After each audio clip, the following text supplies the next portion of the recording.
अस्सलाम वालेकुम नाज़रीन। आज हम कैलकुलेशन देखने जाएंगे बस बार साइजिंग की। और बहुत ही इम्पोर्टेंट टॉपिक है ये भी। और स्पेशली जब आप पैनल डिज़ाइनिंग करते हैं तो उसमें ये बहुत ही इम्पोर्टेंट फैक्टर होता है कि आप अपने बस बार की जो कैलकुलेशंस हैं उनको किस तरह करते हैं, और स्पेशली अपना जो पैनल का वेट होता है वो आप कैसे कैलकुलेट करते हैं। इसी तरह बस बार किस रेटिंग की बस बार आपने सेलेक्ट करनी होती है अगेंस्ट एक एम्पियर वैल्यू के।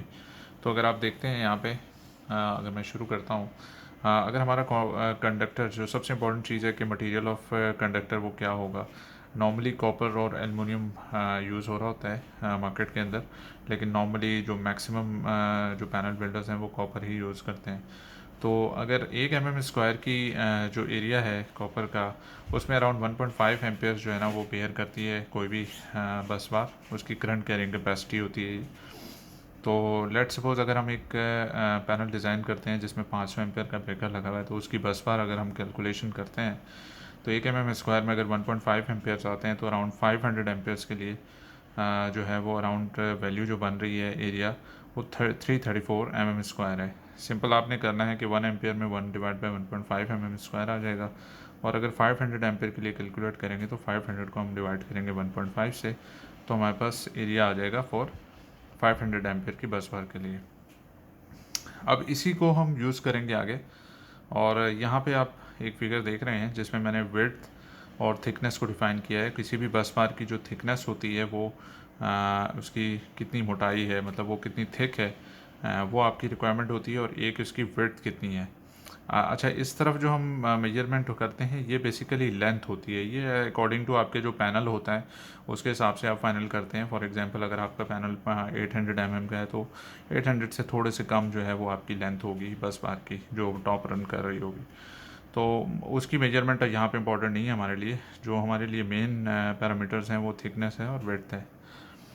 अच्छा, अब हमारे पास एरिया यहाँ पे आ चुका है। एरिया का फार्मूला आपको पता है, विड्थ इनटू थिकनेस होता है। तो हम विड्थ की वैल्यू निकालेंगे, और थिकनेस हमारे पास दो ऑप्शंस होते हैं। या तो हमारे पास 5 mm की थिकनेस में अवेलेबल होती हैं बस बार, या 10 mm की थिकनेस में अवेलेबल होती हैं। अच्छा, ये जो मैंने आपके पास एक चार्ट बनाया हुआ है, ये बहुत सारे मैन्युफैक्चरर्स हैं जो बस बार डिज़ाइन करते हैं, उनकी कुछ ख़ास स्टैंडर्ड्स होते हैं जिस पे वो बस बार जो है मार्केट में सेल कर रहे होते हैं। तो ये कुछ स्टैंडर्ड्स हैं लाइक 20/5, 25/5, 30/5, 40/5। इसी तरह आगे आप ऑनवर्ड आप देख रहे हैं 125/10 तक ये जा रहे हैं। तो ये ABB बस बार चार्ट है, तो मैंने वो फॉलो किया है। इसके अलावा भी मुख्तलिफ़ रेटिंग की बस बार्स अवेलेबल होती हैं मार्केट के अंदर, लेकिन आप किसी ख़ास या किसी एक जो बस बार चार्ट है उसको फॉलो करते हैं ताकि आपके लिए आसानी हो आगे मैन्युफैक्चरिंग के लिए या डिज़ाइनिंग के लिए। तो अब आप देख रहे हैं हमारे पास 334 mm² का एरिया आया था, और उसके अंदर हमने जो थिकनेस यहाँ पे ली है, अगर आप देख रहे हैं यहाँ पे थिकनेस इसकी, जी हाँ, ये थिकनेस आप देख रहे हैं। तो ये थिकनेस अराउंड बन रही है, फॉर एग्जांपल 5 mm की अगर हम थिकनेस लेते हैं 334 को, तो ये अराउंड 66.8 mm बच रहा है विड्थ। लेकिन हमारे पास 66 mm की कोई विड्थ में अवेलेबल नहीं है बस बार, तो हमने नेक्स्ट अवेलेबल बस बार जो 80 की थी वो यूज़ की है। तो 80/5 की अगर एक बस बार लगाएं पर फेज़ पे, तो हमारे जो एम्पेयर्स हैं वो पूरे हो जाते हैं 500 एम्पेयर्स। बल्कि ये थोड़ी सी बड़ी हो जाएगी अगर हमारे पास फॉर एग्जांपल 70 या 70 एम्पेयर की 70/5 की अवेलेबल हो बस बार, तो हम वो भी लगा सकते हैं। और 66/5 की भी बस बार हम यहाँ पे लगा सकते हैं, लेकिन नॉर्मली मार्केट में ये साइजेस अवेलेबल नहीं होते। अच्छा, इसी की तरह अगर हम थिकनेस 10 mm ले लें बजाय 5 के, तो हमारे पास 334/10, तो ये हमारे पास बन रही है 40 mm।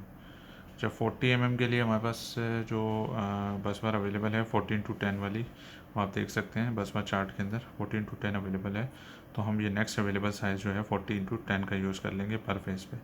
तो इसी तरह की 3 बस बारें होंगी 14/10 की फॉर तीनों फेज़ के लिए। अच्छा, फॉर न्यूट्रल और अर्थ के लिए आपने सिंपल ये करना है कि इससे हाफ़ जो है वो बस बार ले लेनी है। अगर 20/10 की है तो आप इसके लिए 40/10 की ये फेज़ की बस बार है, तो आप 20/5 की जो बस बार है अर्थ और न्यूट्रल के लिए ले सकते हैं। न्यूट्रल और इसके बाद अर्थ के लिए भी आप यही बस बार ले सकते हैं। तो इस तरह आपकी ये कंप्लीट हो जाती है कैलकुलेशन फॉर बस बार साइजिंग के हवाले से। अच्छा, अब एक चीज़ होती है बस बार वेट। तो बस बार वेट की अगर हम बात करें तो बस बार वेट भी हमने इसी तरह कैलकुलेट करना होता है।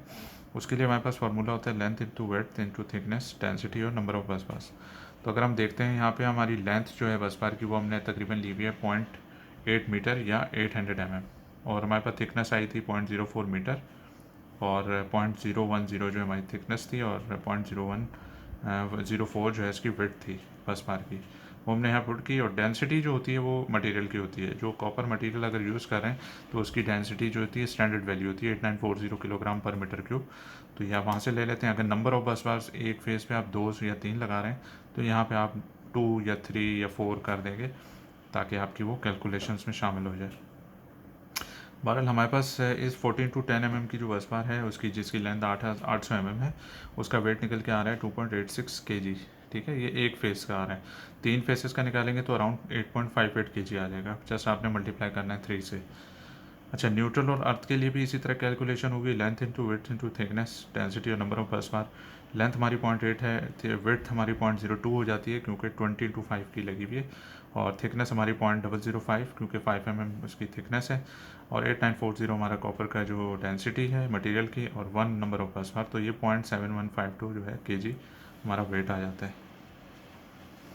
अच्छा, अब इसके अलावा टोटल वेट अगर कैलकुलेट करने जाते हैं इसका न्यूट्रल और अर्थ का, तो 2 इंटू 0.7, क्योंकि 2 ही इस तरह के, एक न्यूट्रल की और एक अर्थ की, तो ये हमारे पास 1.4304 kg आ जाता है। कॉस्ट की बात कर लेते हैं। कॉस्ट निकालने के लिए आपने क्या करना है कि टोटल वेट जो आया है 3 फेसेस का और एक न्यूट्रल और अर्थ का, वो हमारे पास आया 8.58 प्लस 1.43, इन दोनों को ऐड किया तो 10.01 वैल्यू आई है।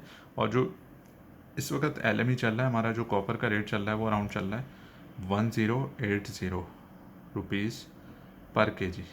तो किलोग्राम को अगर हम मल्टीप्लाई करेंगे रुपीज़ पर केजी से तो केजी हमारा कैंसिल हो जाएगा, और रुपीज़ की वैल्यू हमारे पास आ जाएगी 10810, यानी 10,810 रुपये आपकी कॉस्ट आएगी।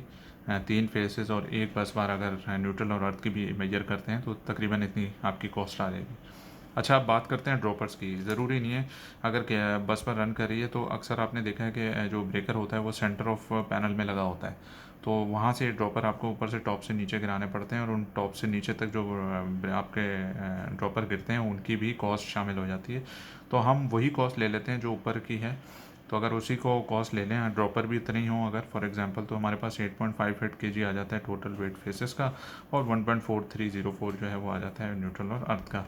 अच्छा, ये हम हमारी अब एस्टिमेटेड वैल्यूज़ हैं। आप इसके अंदर जो है कैलकुलेशन से अपनी बढ़ा या कम कर सकते हैं, क्योंकि आप अगर देखें तो यहाँ पे जब ड्रॉपर गिरेगा तो जो सबसे लास्ट वाला होगा येलो वाला ड्रॉपर, उसकी जो लेंथ होगी बस बार की वो कम होगी। तो आप इसके अंदर थोड़ा सा फैक्टर कम भी कर सकते हैं। लाइक आपका जो टोटल आ रहा है 10.01, तो आप इसको 8 kg ले सकते हैं या 9 kg ले सकते हैं, जस्ट फॉर एग्जैक्ट कैलकुलेशन। बहरहाल एस्टिमेशन पर्पज़ के लिए हम इसी को यूँ ही रखेंगे 10.01 प्लस 10.01 ड्रॉपर, और हमारी मेन जो रन कर रही है केबल उस बस बार, उसका जो है वेट जो है हमारा 10.01 है। जो हमारा रुपीज़ में चल रहा है 1080 रुपीज़ पर केजी चल रहा है कॉपर का, तो उसके हिसाब से हमारी वैल्यू बन रही है 21,621 रुपीज़ टोटल कॉस्ट जो बन रही है, कॉस्ट ऑफ कॉपर। मतलब इनकी भी, आपकी जो टोटल रन कर रही है केबल बस बार जो कर टॉप पे रन कर रही है उनकी, और प्लस ड्रॉपर की टोटल कॉस्ट अब आपके पास आ गई तकरीबन 20,000 रुपये आप ले सकते हैं, या इसको थोड़ा सा अगर राउंड कर लें तो आप 25,000 रुपये इसके ले सकते हैं। तो ये कंप्लीट हो गई कैलकुलेशन हमारी कॉपर की। अच्छा, अब अगर थोड़ी सी पैनल की भी बात कर लें तो पैनल डिज़ाइनिंग में बहुत मेन होता है, जो आपकी पैनल की बॉडी होती है उसकी भी मेजरमेंट करनी होती है। तो हमारे यहाँ नॉर्मली जो शीट हम यूज़ कर रहे होते हैं वो MS शीट कर रहे होते हैं, उसकी डेंसिटी होती है 7850, जिसे हम माइल्ड स्टील भी कहते हैं। ये माइल्ड स्टील होता है। अच्छा, इसमें हमारे पास अगर कोई भी पैनल डिज़ाइन कर रहे हैं तो उसकी टॉप एक प्लेट होगी, एक बॉटम प्लेट होगी, एक फ्रंट प्लेट होगी, एक बैक प्लेट होगी या रेयर प्लेट होगी, और 2 साइड्स की प्लेट होगी, और एक इनसाइड वाली प्लेट वो होगी जिस पे आपका जो कंपोनेंट है वो आप प्लेस करेंगे। तो वो भी आपने अपनी कॉस्ट में शामिल करनी। तो अगर वेट कैलकुलेशन करें फॉर फ्रंट, इनसाइड और बैक साइड या रेयर साइड, तो उसके लिए हमें क्या करना पड़ेगा। तो इसकी एक तो हमें चाहिए होगी, अगर फ्रंट की हम मेजरमेंट करें फ्रंट की, तो फ्रंट में हमारे पास हाइट होगी और इसकी विड्थ होगी। तो हाइट हमारे पास इस पैनल की 1.6 है, ठीक है, 1600 mm, और इसकी जो हमने विड्थ ली हुई है वो 800 mm ली हुई है। तो 1.6 इंटू 0.8 मीटर, और थिकनेस यानी इस पैनल की जो फॉर एग्जांपल थिकनेस होगी, यानी शीट की ये थिकनेस, ये वाली जो थिकनेस है ये कितनी है, 0.2 mm की थिकनेस है। मतलब हमारी जो MS शीट हम लगा रहे हैं वो 2 mm थिकनेस की लगा रहे हैं। आप 3 mm की भी लगा सकते हैं और इससे कम की भी लगा सकते हैं, लाइक 1.5 mm की भी। तो इस वक्त क्योंकि हम 2 mm की यूज़ कर रहे हैं तो हमने 0.002 mm मीटर ले लिया है। इस तरह डेंसिटी जो है वो 7850 है। तो टोटल वेट 3 प्लेटों का हमारे पास कितना आ गया, 60.288। अच्छा किया मैंने क्या है, सिंपल 3 से उसको मल्टीप्लाई कर दिया। जो फ्रंट की आएगी, जो बैक की आएगी और जो इनसाइड वाली, इन तीनों की तकरीबन सेम ही मेजरमेंट आएगी। तो आपने जस्ट उसको मल्टीप्लाई कर देना 3 से, तो टोटल वेट आपके पास आ जाए। इसी तरह कैलकुलेशन अगर टॉप और बॉटम की करते हैं तो अगेन टॉप और बॉटम की जो प्लेट्स होंगी वो दोनों सेम साइज़ की होंगी। तो उसके लिए हम क्या, 500 mm इसकी थिकनेस है, डेप्थ है सॉरी, और इसकी जो वेड्थ है वो 800 mm है। तो 0.8 मीटर इसकी वेड्थ हो गई और डेप्थ इसकी 0.5 mm मीटर, और थिकनेस हमारी 0.002, जो प्लेट की थिकनेस है वो 2 mm है। तो 0.002 हमने वो ले ली और 7850 हमारे पास डेंसिटी आ गई। तो टोटल हमने मल्टीप्लाई किया 2 से, क्योंकि टॉप और बॉटम की प्लेट है। तो हमारे पास टोटल वेट आ जाएगा 12.56 kg। हाँ जी जी। अब नेक्स्ट हमारे पास है weight calculation for left side और right side plate. Left side और राइट साइड की जो प्लेट है उसकी जो कैलकुलेशन है वो भी इसी तरह ही होगी एग्जैक्ट। बस आपने ये देखना है कि उसमें हमारे पास हाइट और वेट शामिल हो जाएगी साइड पे। हाइट इसकी 1.6 है और वेट जो है इसकी, सॉरी डेप्थ जो है वो 0.5 है। तो वो हमने 0.5 डेप्थ ली है। तो हमारे पास अराउंड ये थिकनेस हमारी 0.002 है और डेंसिटी 7850 है। तो टोटल वैल्यू हमारे पास 25.12 kg आ गई। 2 से हमने इसलिए मल्टीप्लाई किया कि हमारे पास दोनों साइडों का आ गया टोटल वेट। अगर हम अलग अलग करते तो फिर हमें ऐड करना पड़ता। अच्छा जी, टोटल वेट ऑफ पैनल अब निकालने जा रहे हैं। तो सिंपल, कुछ भी नहीं करना आपने। सबसे पहले वैल्यू जो आई है फ्रंट, इनसाइड और बैक की, वो आपने एड की, प्लस जो टॉप और बॉटम की जो वेट आया उसको ऐड किया, और प्लस आपने जो साइड्स का वेट आया वो उसको ऐड किया। तो टोटल अराउंड 97.96 kg आया। अच्छा, एडिशनल सेफ्टी मार्जिन आप डाल सकते हैं। कुछ लोग इसमें 30% डालते हैं, कुछ 40% डालते हैं, कुछ 50% डालते हैं। तो एक एस्टिमेटेड में आप 40% अगर लेते हैं तो अराउंड ये 137.144 kg आपके पास वेट आ जाता है। तो इस तरह आप ये कंप्लीट इसकी कैलकुलेशन कंप्लीट कर सकते हैं। और यूँ आपका जो पैनल की जो बॉडी है वो भी फाइनल हो गई, और प्लस आपके जो कॉपर की जो कैलकुलेशन थी बस बार की वो भी इसमें कंप्लीट हो गई। आई होप कि आपको ये वीडियो बहुत पसंद आई होगी, क्योंकि इसके अंदर जो बेसिकली जो मेन पैनल डिज़ाइनिंग होती है उसके अंदर हमने पहले बात की ब्रेकर्स की, कि ब्रेकर्स हैं सिलेक्शन कैसे होता है। तो उसके अलावा जो मेन काम हमारा रह जाता है वो यही होता है बस बार का और पैनल का। इस तरह आप कोई भी पैनल इजीली डिज़ाइन कर सकते हैं। उसका पैनल का वेट आपको पता होना चाहिए ताकि आप अपनी कॉस्ट उसके हिसाब से मेजर कर सकें। देखें, जो MS शीट होती है उसका जो आजकल का जो रेट चल रहा है वो अराउंड मेरे ख्याल में 125 है। ठीक है ना, 125 रुपीज़ पर kg है।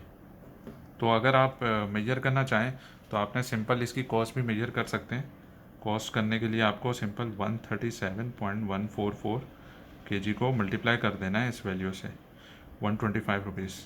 तो आपके पास इसकी कॉस्ट आ जाएगी टोटल पैनल की यानी जो बॉडी है, पैनल की जो बॉडी आपने डिज़ाइन करनी है उसकी कॉस्ट भी आपके पास यहाँ पे आ जाएगी कैलकुलेट। आई होप आप अपने पास कैलकुलेट कर लिएगा इस वैल्यू को, और इस तरह हमारा ये कंप्लीट हो जाती है वीडियो।